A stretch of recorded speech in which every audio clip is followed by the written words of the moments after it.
say your prayers and take your vitamins, and Hulkamania is going to run wild on you. And what you going to do, brother? These wrestlers that you watched on TV or that you went out to the arena to see, they were larger than life, and none of them were more larger than life than Hulk Hogan.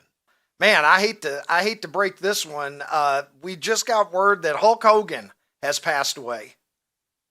You know, I knew fucking news. Something was going on.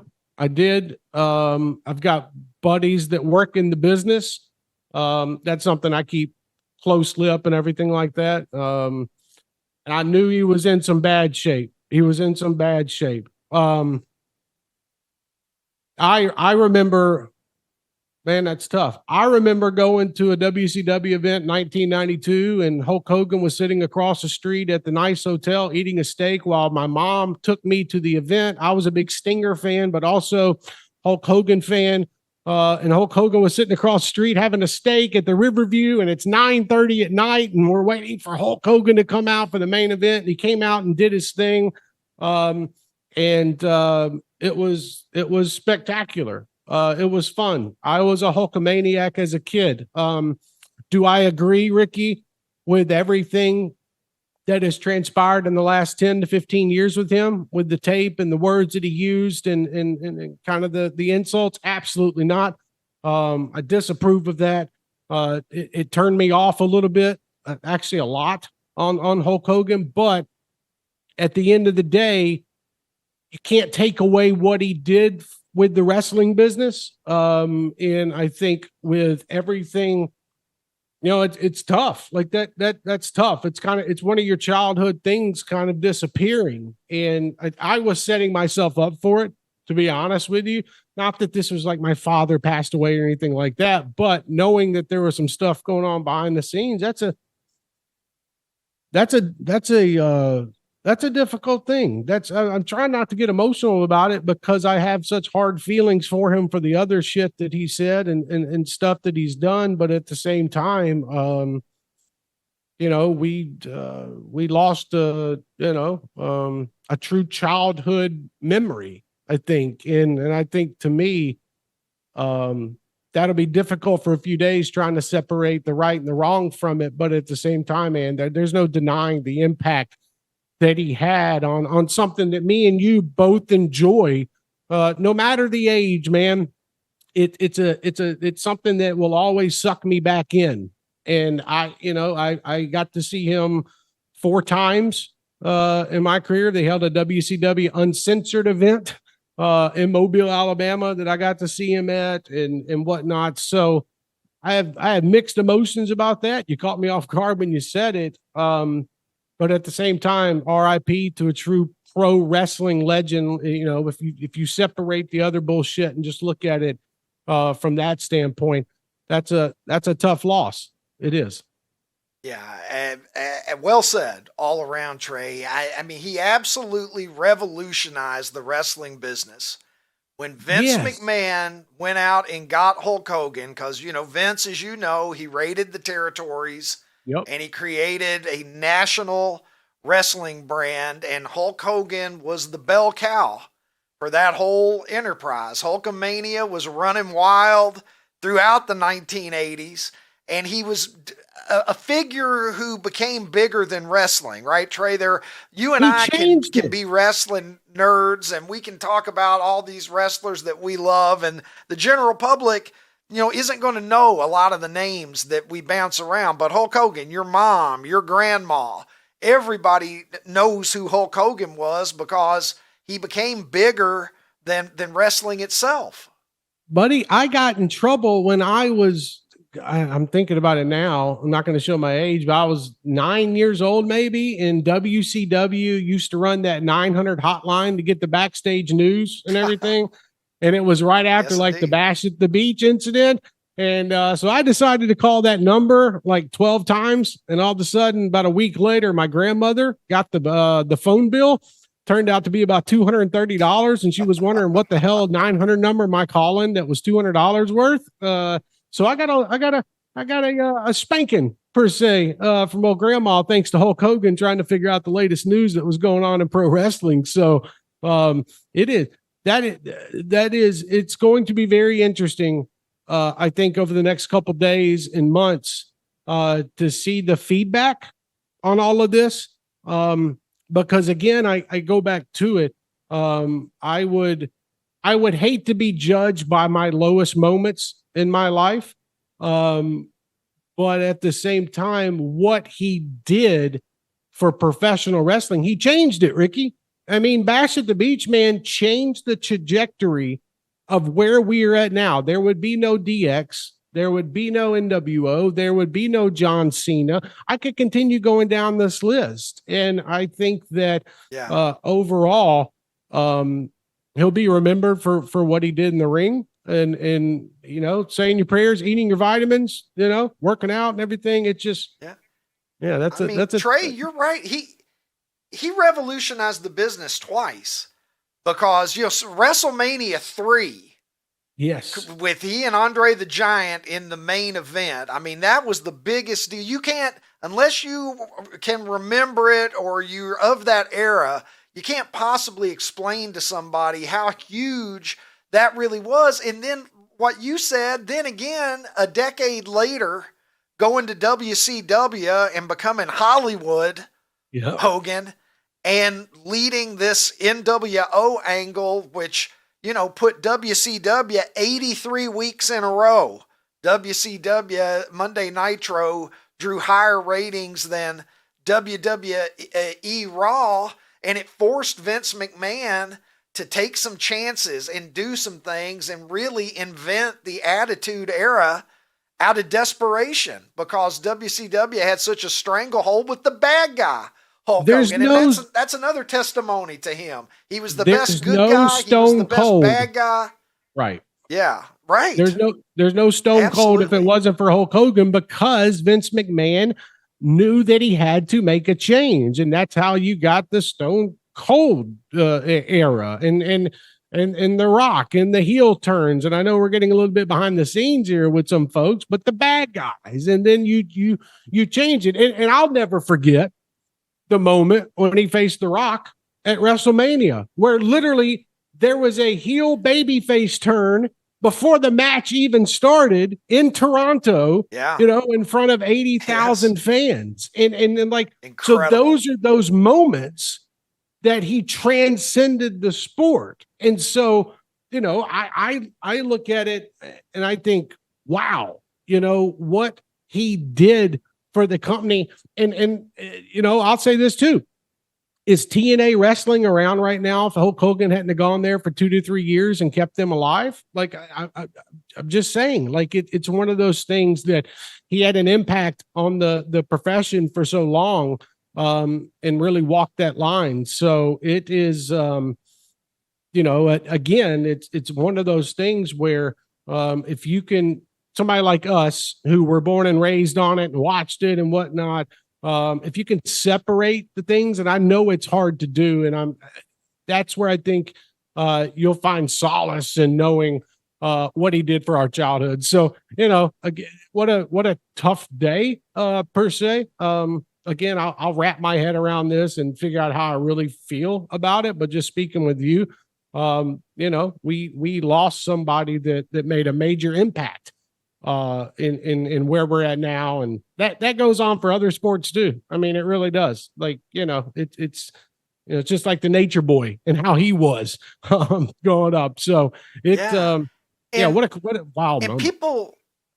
People don't understand, you know, celebrities being involved in wrestling. It wasn't as commonplace until the idea of Mr. T going into WWE and teaming up with Hulk Hogan. At the time, it was like, oh my God, this is unbelievable.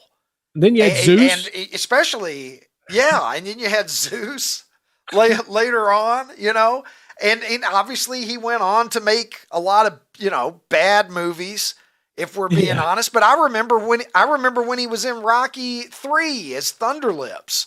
You know, that was really before the Hulk Hogan WWE era took off, and he was so cool then, just watching him come out and throw Sylvester Stallone around like a rag doll. You knew there was something happening with this guy that was just different. And I'm a Rocky fanatic. I love Rocky. Me and my little brothers have jokes all the time, but I'll never forget number 3 when Thunder Lips throws him out of the ring. Then he checks up on him at the end, tells him he's sorry for going a little rough on him. He was trying to give the crowd something. Like, there's so many things in the most. Yeah. Here's the photo crazy with the family. Here's the crazy part of all of this, and I'll send you the picture later. I live near Pigeon Forge, Tennessee. Okay. I live about 45 minutes away. I go stay a lot of times about 10 minutes away from there.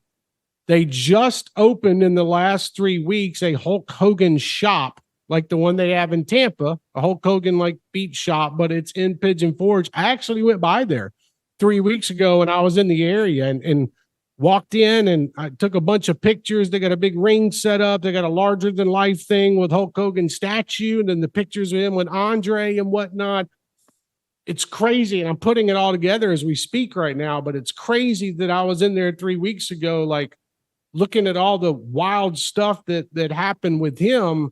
And then this happens today. So like speaking with you on the fly, it's a lot of memories coming back, and especially the one I just had a couple weeks ago. It's it's wild. I unfortunately, like we talked about earlier, kind of knew that there was a lot of things going on. I'm not going to get into HIPAA stuff and violations and everything, but I think he had a surgery maybe that kind of went wrong a little bit. I don't even know if that's the right word to say. And now you have this. So I'll just say there's a lot of people around the country, whether they want to admit it or not, on social media, because some people are like, oh, I don't want to correlate myself with pro wrestling.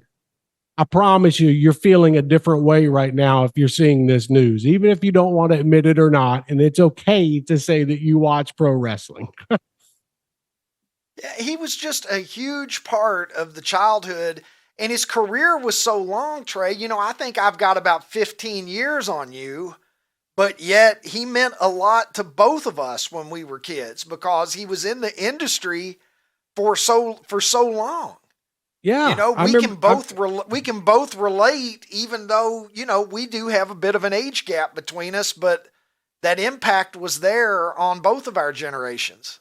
Dude, I remember going up watching the Warrior match, at WrestleMania. I remember those moments. I was a WCW guy. I'm not afraid to say that on live television and what we're doing right now. Like I was. I remember him and Jay Leno fighting at Hog Wild and whatnot. Yeah. It's it's crazy to remember all the memories. The last thing I'll say on it, because I don't know how much time we have, but I got a VHS tape. They used to put out those Coliseum videos back in the day, and it was Hulk Hogan was there, and it was WWF in Mobile. And come to find out, my 8th grade history teacher was in the crowd. She's on the video, and so I noticed it at home one day. I brought it to school.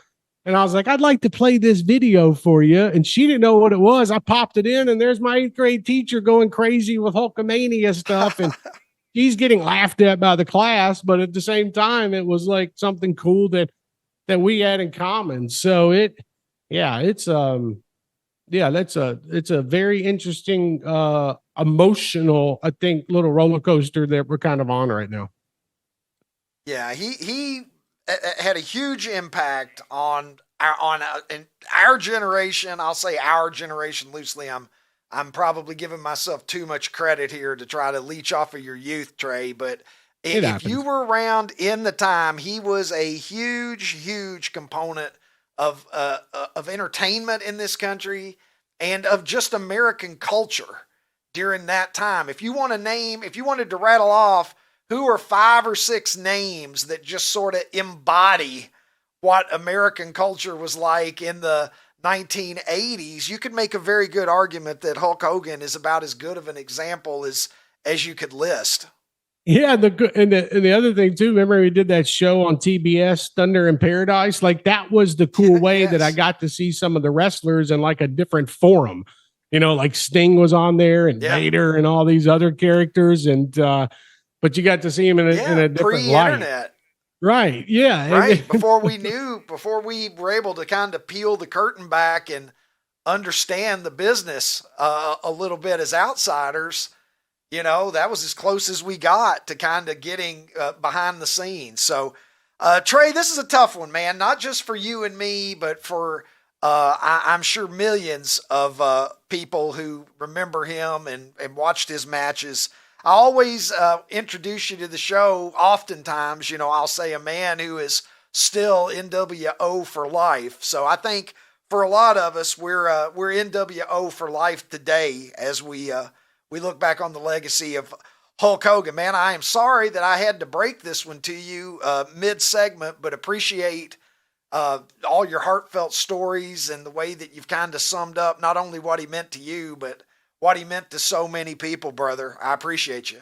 I appreciate you having me, man. And condolences to everybody that was close to him. And like I said, we lost a piece of our childhood today. I know that's what happens when we all get older, but at the same time, there's still that shock factor that comes with it. So I'll be interested to see what the companies do over the next few days and leading up to WWE's Monday Night Raw. And how they go about it that way. But yeah, what an interesting way to have this segment. We started with Dion, ended with Hulk Hogan. Just crazy how the world works, brother. Yeah, it is. It is sometimes. Well, if we had to break it, I'm glad that you were the man that I was talking to, because I don't think anybody else would have been as equipped to pivot and talk about what he meant as you have been today, Trey. Thank you, my brother. Appreciate you, and we'll talk to you soon. Look forward to it. Thank you, Rick. All right, let me bring in Ronnie T-shirts now. Ronnie, I know you're a Superfly Snuka fan. Wrestling is not your first thing, but Hulk Hogan, I'm sure you've got some thoughts on this, Ron, because as I said, he's just one of those figures that's bigger than regular wrestling. And, anybody who's been around American society for the past 40 or 45 years has to have had some impact from watching and being aware of Hulk Hogan.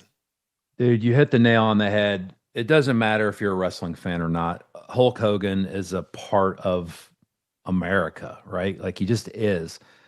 My mom, my grandma, like, if moms and grandmas know who somebody is, well, then that person is at a level that's so far above all the other people that we claim to be stars and famous. Like, they're at a different level. Yeah. And Hulk Hogan was definitely one of them.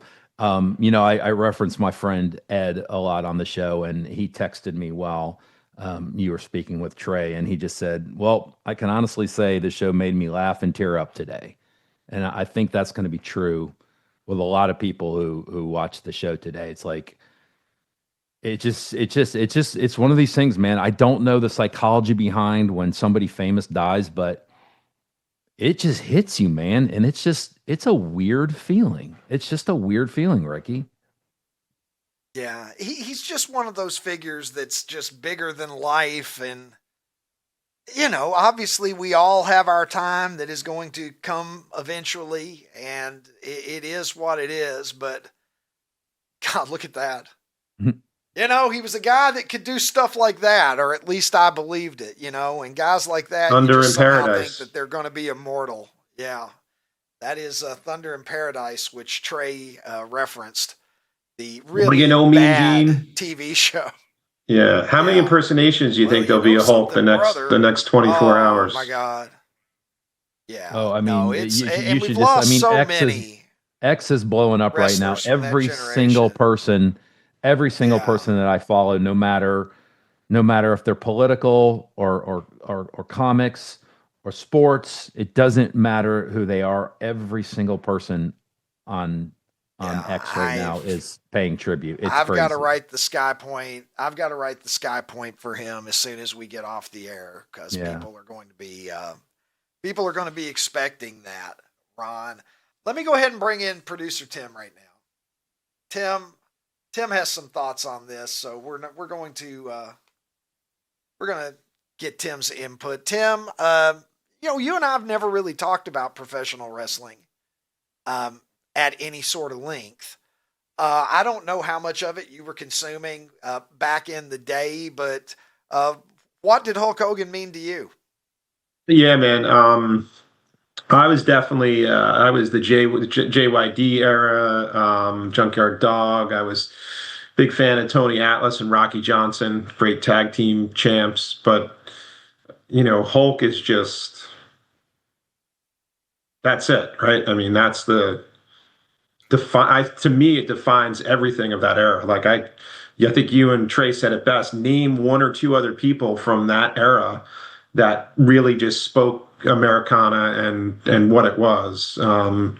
Yeah, no, I was a Hulkster fan, right? He had a couple of his turns and his flips, and obviously I mean, when you think back to the battles with the Iron Sheik, I mean, what he did with the Iron Sheik at a time, politically in this country where there was it was a rallying cry. It really was, right? I mean, yeah, I can go on and on, man. Hulk for me was just, I mean, right up to the end too. We have the sound, Ricky, from him at the convention last year, which again I know was a lot polarizing for a lot of people. Trey certainly referenced, some of the off-color stuff that he said. But you'd be hard pressed for me to find he's the Rushmore of my childhood for sure. He's one of the faces. At a time when with my dad it was unpopular to like wrestling. I think in the Northeast it sort of caught on maybe a little bit later. But the Hulkster, man, I don't know. Probably he changed the business. He changed the entire business. The red and yellow, the rock and roll element that came into wrestling around that time that, he was really heavily associated with. The increased celebrity presence at WrestleMania, and then ultimately the Monday Night Wars when he went to WCW and was a bad guy and would come out to Jimi Hendrix, Voodoo Child, and why did he do that, Ricky? Despicable. Was it money? Why did he do that turn? Because that's where he lost me. Why did he do the turn? Well, I mean, because it was good business. I mean, you think about it in wrestling, guys, they turn from good guy to bad guy. John Cena recently became a bad guy, and that got a lot of publicity and has generated a lot of ratings for WWE because for 20 years he's been a good guy, right? And so Hogan was the good guy for so long, the prayers and the vitamins. And WCW, they concocted this plan when Kevin Nash and Scott Hall, when their contracts were up, Diesel and Razor Ramon, for those of you that know who I'm talking about, right? WCW signed them, and then they did this invasion story, right? Where they would show up in street clothes and they would say, hey, you know who we are, but you don't know why we're here. And they implied that it was the WWE sending their guys to Ted Turner's company in order to raise hell and wreak havoc. And so they teased that there was going to be a third person that was going to join them. And originally it was supposed to be Sting, who Trey said was his favorite wrestler when he was growing up. Eventually Hulk Hogan agreed to do it, and he was reluctant because he had been the good guy for so long. And you build a brand, do you really want to mess around with that brand? But he decided to do it, and NWO became the hottest thing in pro wrestling for probably a year and a half, something like that. And it was as relevant as he had been in a bunch of years. And that's like 90, 91? A little tired. Yeah. This was like 96. Oh, it was 96. It was that late. Okay. Yeah. Yep. Yeah. And so the NWO, that was the coolest thing going. So this guy had two different bites at the apple as far as being at the forefront of something that really changed the entire, what Vince McMahon likes to call sports entertainment, but what I would still call pro wrestling. So you cannot like him, dislike him. Trey was referencing some of the things, that have come out. Obviously the fact that he took a strong political stance turned off some of his fans who disagreed with that. There was the whole issue of the sex tape that had happened, the nasty comments that he had made, that contain racial epithets. there were, there were moments over the course of these past 10, 15 years where I think some folks soured on him. But if we're talking about what he actually did to entertain us throughout the 80s and the 90s and even on into the early part of the 2000s, I mean, if you're going to make a Mount Rushmore of pro wrestling, I don't think there's any way that you could exclude Hulk Hogan. Oh, hell no. No. On the top. I mean, body slamming Andre the Giant, right? Just some of the things he did, the ripping off the shirt. Ricky, you referenced it. We have the sound. I can give you a quick breather here, a quick 30-second soundbite. Last time he was really in the public eye last year, trying to do the vintage rip the shirt off. I know Molly has the sound here. Let's give a quick listen here and come back. But what happened last week when they took a shot at my hero and they tried to kill the next president of the United States? Enough was enough, and I said, let Trumpomania run wild, brother. Let Trumpomania rule again. Let Trumpomania make America great again.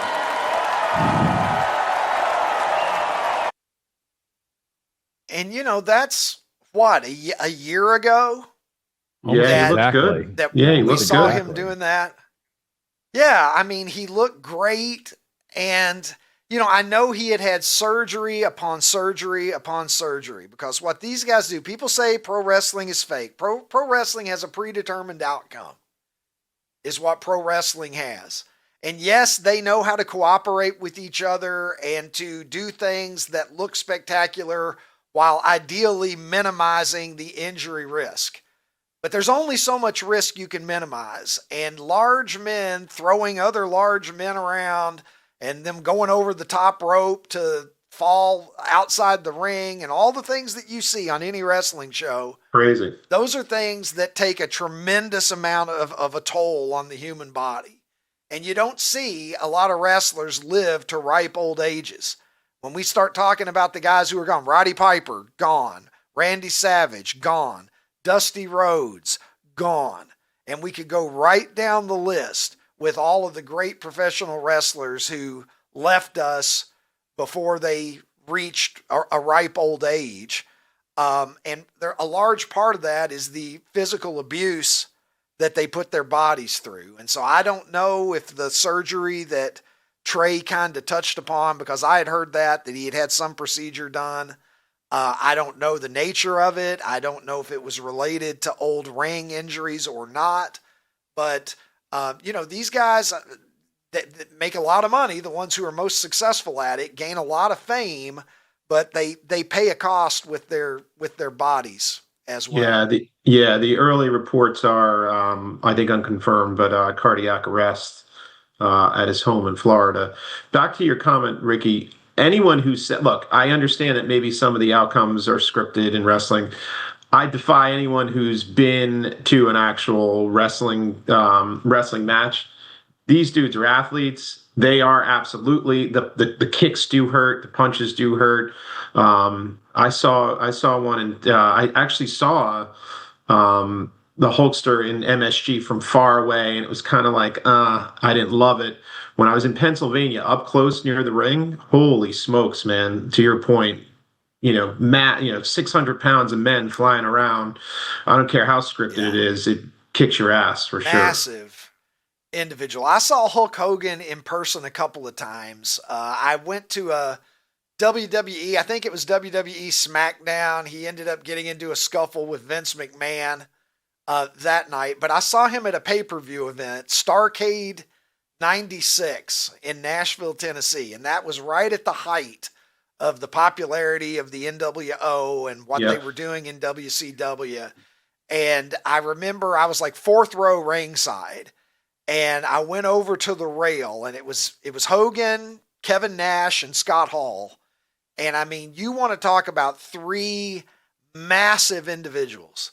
You don't realize how big, Hulk Hogan's big, but until you stand next to him, you don't realize how huge these guys actually are. And, you know, you're absolutely right. You can look how much bigger he is. He makes Sylvester Stallone look like a child standing next to him. You know, and the charisma and the ability to just stand in front of a microphone and just turn it on like a switch. Well, you know something, brother. You know, how many times did we hear that about the 24-inch pythons and say your prayers and take your vitamins and Hulkamania is going to run wild on you and what you going to do, brother? You know, all of that stuff. Absolutely iconic. We mimicked it. We imitated him. But all of these things, you know, and so there's a reason that we're going to see the condolences pour out. There's a lot of people, I would imagine, you know, we saw Trey almost get a little bit emotional as I told him the news. There's a lot of people today that probably are going to be a little surprised by the emotions that hearing this bring up for them, because it's cutting on some level back to when you were 10 or 12 or 13 years old. And these wrestlers that you watched on TV or that you went out to the arena to see, they were larger than life. And none of them were more larger than life than Hulk Hogan.